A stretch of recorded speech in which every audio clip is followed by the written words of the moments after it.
தலைவர் அர்ஜென்டா வர சொல்றாரு. அதுவும் வீட்டுக்கு மொட்டை மாடிக்கு எதுக்கு வர சொல்றாருன்னு தெரியலையே. என்னன்னு தெரியல. வாங்க தலைவரா. வணக்கம் தலைவரா. வணக்கம்ப்பா. உங்களை எல்லாம் ஏன் வர சொன்னா, சொல்லுங்க தலைவரா. வரப்போற தேர்தல்ல என் தம்பி எம்எல்ஏவுக்கு இந்த தொகுதியில் நிக்கிறான். நீங்க சின்சியரா வேலை செய்யணும். வேலை செஞ்சு ஜெயிக்க வைக்க வேண்டியது உங்களுடைய பொறுப்பு. அதுக்கு தான் உங்களை வர சொன்னேன். பார்த்து வேலை செய்யுங்க. ஜெயிக்க வைக்க வேண்டியது நம்ம பொறுப்பு. சரிங்க தலைவரா. ஜெயிக்க வைக்கிறோம். சரி, களத்துல இறங்கி வேலை பார்க்கறோம். ஆனா இந்த வாட்டி நான் தொகுதியில எம்எல்ஏவுக்கு நிக்கிறேன். நீ நினைக்கிற மாதிரி இது சாதாரண விஷயம் இல்லப்பா. நீ நினைக்கிற மாதிரி திடீர்னு ஒருத்தர் நிறுத்தி வைக்கிறதுக்கு இது சாதாரண விஷயம் இல்ல. அப்புறம் அரசியல் அனுபவம் வேணும் இதுக்கெல்லாம். அது என் தம்பி கிட்ட நிறைய இருக்கு. உங்ககிட்ட என்ன இருக்கு? எங்ககிட்ட என்ன இல்ல, எங்ககிட்ட அனுபவம் இருக்கு தலைவரா. உண்மையா உழைச்சிருக்கோம், நேர்மையா இருந்திருக்கோம். கட்சிக்காக எவ்வளவு பாடுபட்டு இருப்போம். போஸ்டர் விட்டுருப்போம், பேனர் அடிச்சு வச்சிருப்போம். அடுத்தவங்க கட்சியில போய் எவ்வளவு பிரச்சனை பண்ணிருப்போம். எத்தனை பிரச்சாரத்துக்கு போயிருப்போம், எத்தனை மாநாட்டுக்கு போயிருப்போம், எத்தனை ஊருக்கு போயிருப்போம், எத்தனை தொகுதிக்கு போயிருப்போம், எத்தனை தாய்மார்கள் காலில் போய் விழுந்திருப்போம். சின்ன சின்ன பசங்க காலில் எல்லாம் இருந்தோம். சீரியஸா பத்தி கை தட்டுற காமெடி ஆக்கி விட்டுறாதா.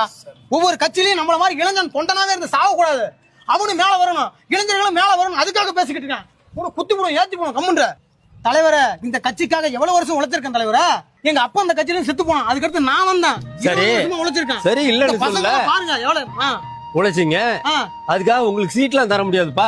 தர முடியாது, சீட்லாம் தர முடியாது. நீங்க நிப்பீங்க, அதுக்கடுத்து உன் தம்பிங்க, அதுக்கப்புறம் இவர் தம்பிங்க, அப்படியே போயிட்டு இருக்கு. நாங்கெல்லாம் கடைசி வரையும் தொண்டனாவே இருந்து செத்து போயிடணுமா?